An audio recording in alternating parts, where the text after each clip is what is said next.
This month I was supposed to move house, but I've been so busy I didn't have time, so let's talk about that instead.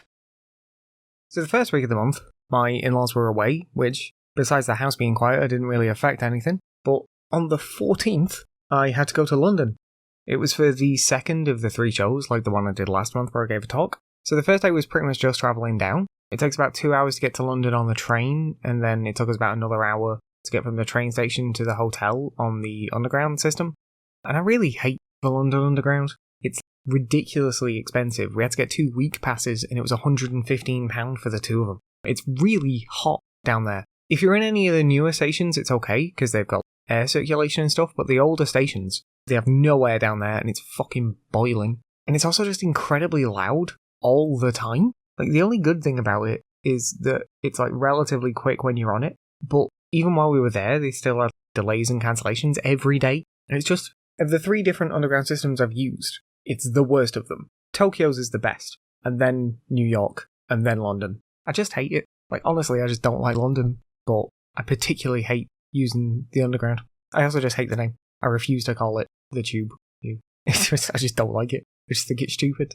We got to the hotel. We also stopped by the convention because we were staying right near the convention and picked up the wristbands for the next day and dropped off the stock so that we'd have more time to just set up in the morning. We didn't have to worry about like carrying stuff with us. And then we went to the hotel and dropped off the luggage. And then from there we went back into London. We just went around looking at all the street art because my wife likes that. I mean, I don't dislike it, but I wouldn't go out of my way to go and look for it. I would just see it as I walk past and be like, oh, that thing's cool. Whereas she will like plan out trips to go to specific street art locations and stuff. I'm not complaining about it. Just not exactly my thing, but it's not something I'm going to be like complain about doing. And then we also went and got food after that. And I got probably the best burger I've ever had. It was a patty melt and it was cooked in truffle oil with truffle mayo. And I don't usually like truffle, but it was probably the best burger I've ever had. It was amazing. And I also got it with this 1,000-layer potato thing, and that was awful. I hated it. Having that potato actually ruined the burger for me. If I hadn't got that potato,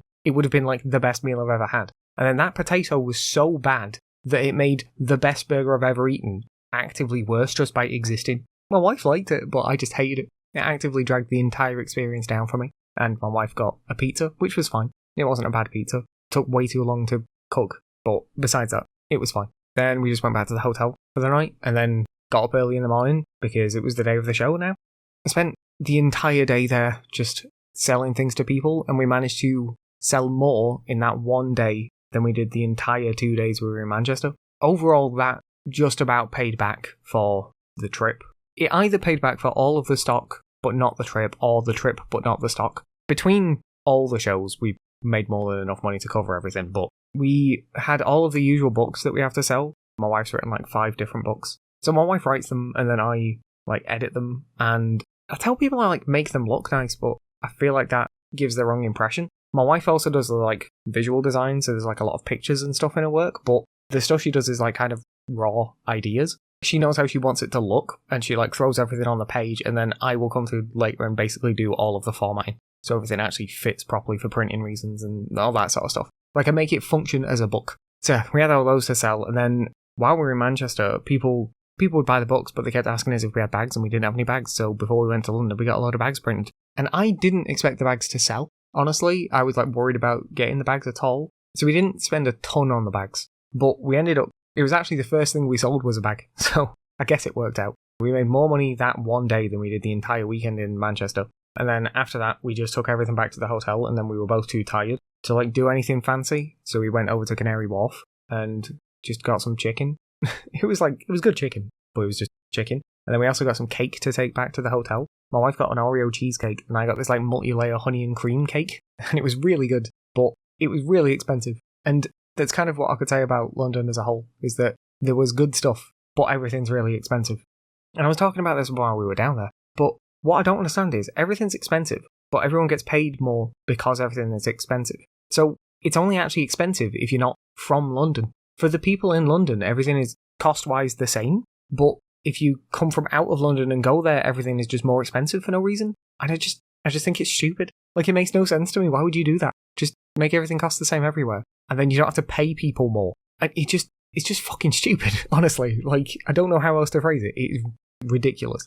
Anyway, after that, we had one more day in London, And where the first day we'd done stuff that my wife wanted to do, this day was more stuff I wanted to do. Both of us wanted to do it, but it was like more my thing than hers. We started off the day by going to get breakfast at Borough Market. We didn't actually get breakfast. My wife got coffee because she always gets coffee, and I got a lavender lemonade, which I didn't actually think I was going to like. I just wanted to try it because it was like bright purple. Because I also don't really like lavender as a smell. I don't like the smell of it. People are supposed to find it relaxing, and I just don't. I just hate it. But I got it as a drink, and it was actually really good. I would quite happily get that again. And then I also got a sugarcane juice. You get a sugarcane and put it in this machine, and it just like grinds the entire sugarcane down and gives you a juice at the end. And it's incredibly sweet for obvious reasons. It was a 250ml cup, and it was 50 grams of sugar in it. And it was so bad. It took me the entire day to drink it. I just had it carrying it around with me all the time. And just like, I would take a sip of it every now and again. But if I took more than 2 sips, I'd start to feel sick. So I'd take like 1 sip and then wait for 10 minutes or so, and then I could have another.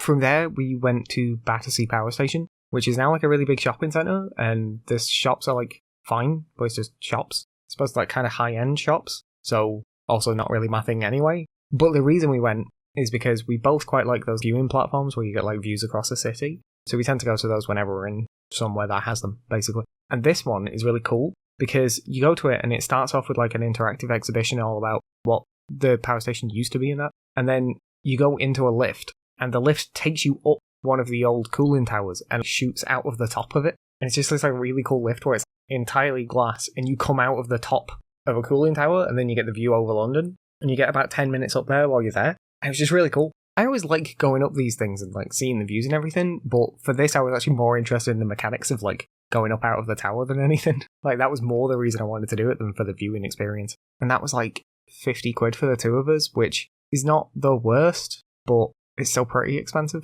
From there, we just went back into the city to get food.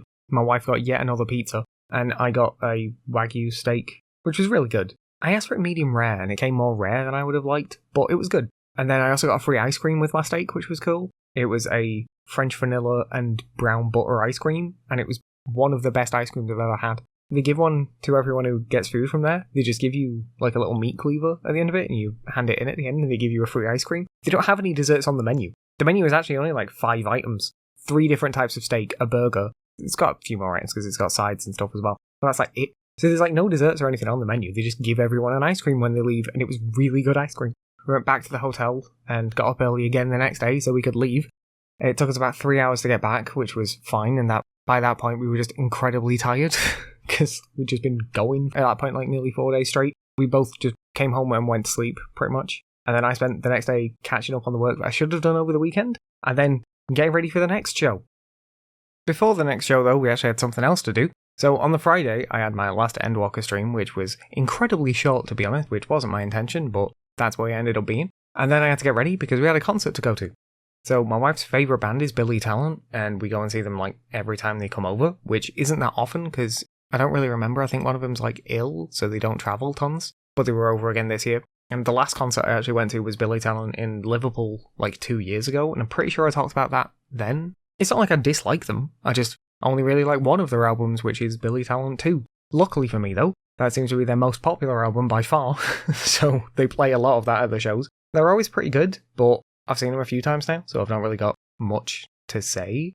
The venue this time was one that I've not been to before, and it's weird. It's like, from the outside, it just looks like a building, but on the inside, it looks almost like an old cathedral or something. There's like a big pipe organ behind the stage, and there's like stained glass windows all down the sides. It was like a really cool venue, because like I say, it's just a very strange experience. Like outside looks totally normal, and inside it, this old cathedral style architecture and stuff. It's very strange. They were supported by a band called Snakes, and they were pretty bad. My wife is much more forgiving of music than I am, but I thought they were pretty bad. The instrumentals were like fine, but the lyrics were just, I couldn't really understand what the guy was saying half the time, but the bits I did understand felt kind of meaningless, and maybe it's just because I didn't have the full context of everything he was saying, but the main song that I remember was one about like, all politicians are bad and we should kill them, and I'm like, okay, but what's your solution for that? Everything he was saying was just, it came across as like, actually both sides are bad, and I'm like, yeah, but that's not like a solution to the problem, is it? That's just whining, essentially. It came across as an excuse for everything's terrible, so I shouldn't make an effort, and I'm like, no, everything's terrible, so we should try and make it better, you know what I mean?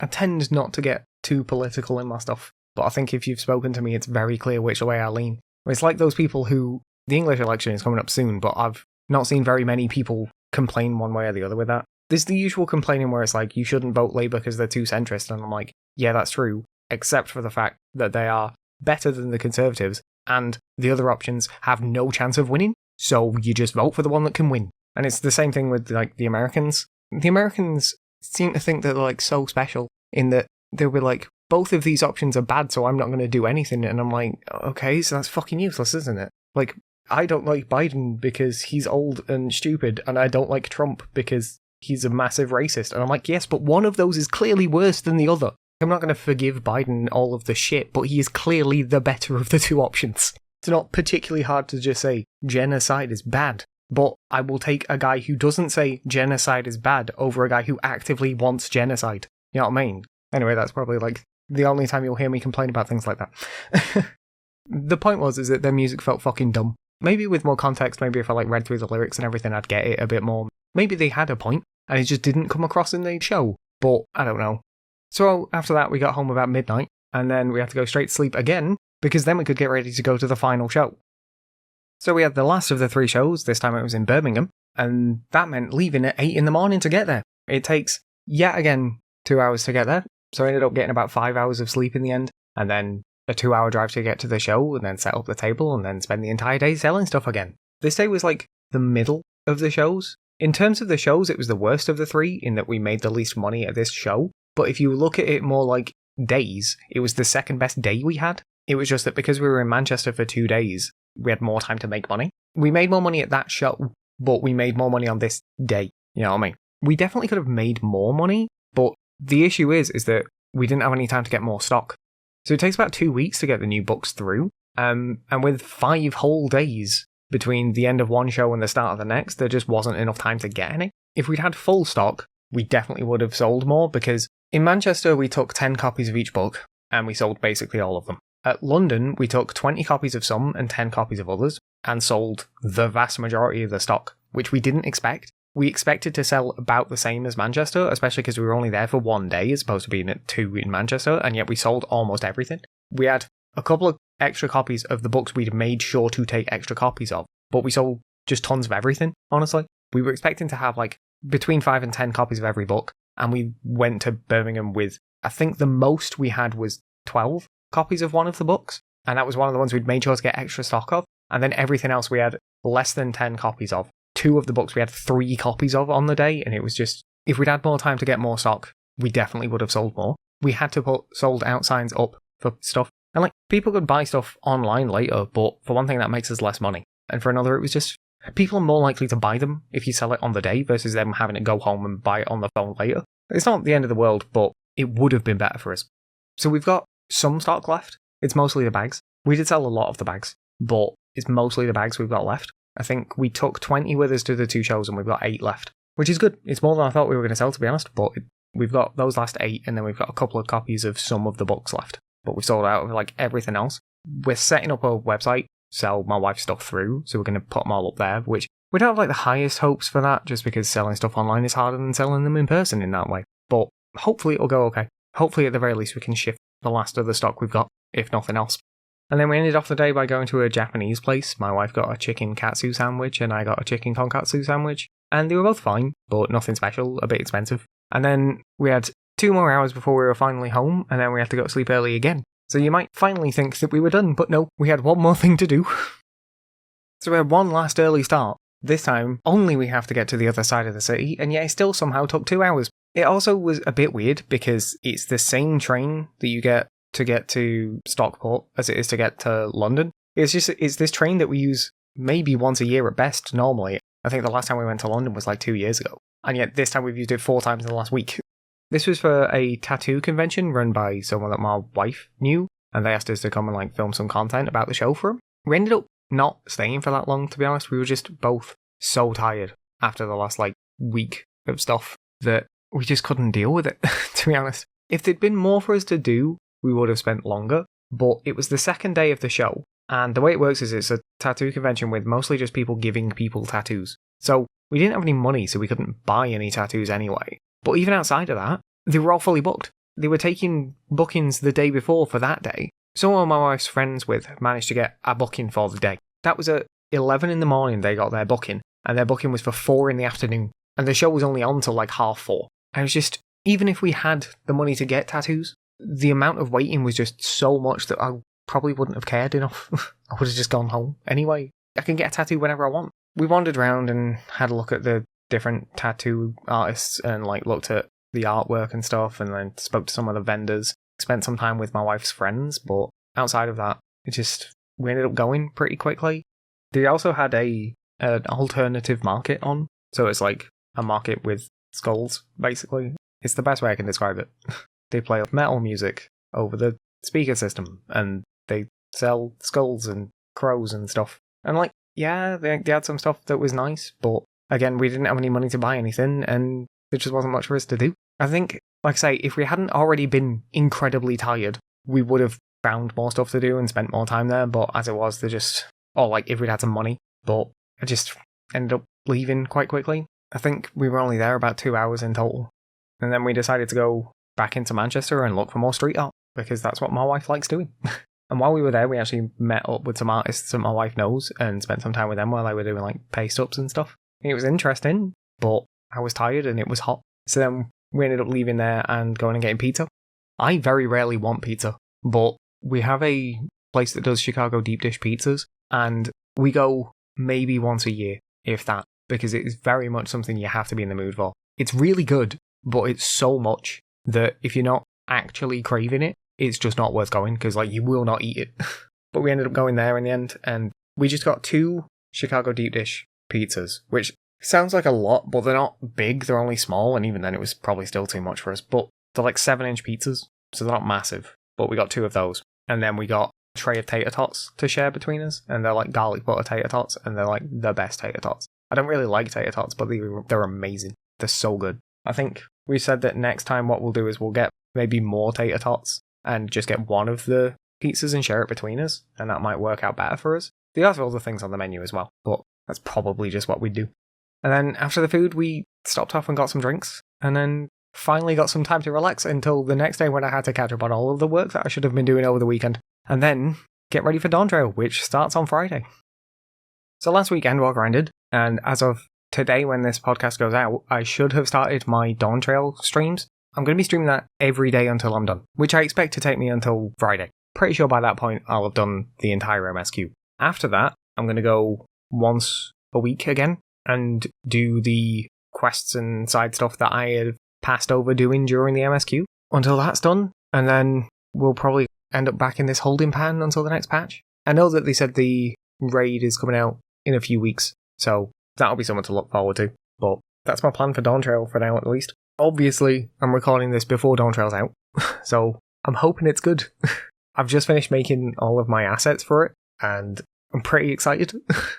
With everything else, Yakuza 4 is going to continue. I'm about halfway through in terms of uploaded episodes, but I've actually finished recording it quite a while ago. I'm not totally sure what I want to do next. Usually, I would like to do one long game, and then a short one, and then a long one. But unless I go straight into it, I'm not going to have enough time before the end of the year to finish Yakuza 5. So I'm not totally sure what I want to do about that. There's not really any time in the schedule to fit more episodes in, so that doesn't really work. So I guess I'm just going to have to do other things and maybe start Yakuza 5 at the start of next year instead. Which, I mean, it's fine, but it's one of those things where it's like, I'm kind of in the mood to play it, but I would also like a break before I go into it. But at the same time, if I don't go into it straight away, I won't have enough time to finish it. So then, what do I do? Other than that, though, my impressions, the sentences, the podcast, and all my main channel videos are just going to carry on as normal. And then now I have to leave because I've spent so long writing the notes for this and then recording it that I'm barely going to have enough time to edit it before it's supposed to go up. Special thanks to all of my patrons. You can join them over at patreon.com/Holden Gatsby, and for $1 a month you'll get to see what I'm working on early and get exclusive roles in my Discord along with other rewards I might think of. You can also just follow me there if you want to for free, as it's probably the best place to see all of my content as soon as it's available. There's links to the Patreon along with my Discord, Instagram, TikTok, Twitter, Twitch, and all the other podcast platforms in the description for this episode. Finally, don't forget you can email me using podencastby@gmail.com if you've got anything you want to say. Thanks for sticking around. Bye. Special thanks to my patrons, Justin Wood, Hobbs, and Koopy Vegeta. You can join my patrons at patreon.com/Holden Gatsby, check out my TikTok and Twitter at Holden Gatsby, and follow me on Twitch at twitch.tv/Holden Gatsby. Don't forget to subscribe to all of my channels. If you want more, you can watch my last video now, but if not, then thanks for sticking around. Bye.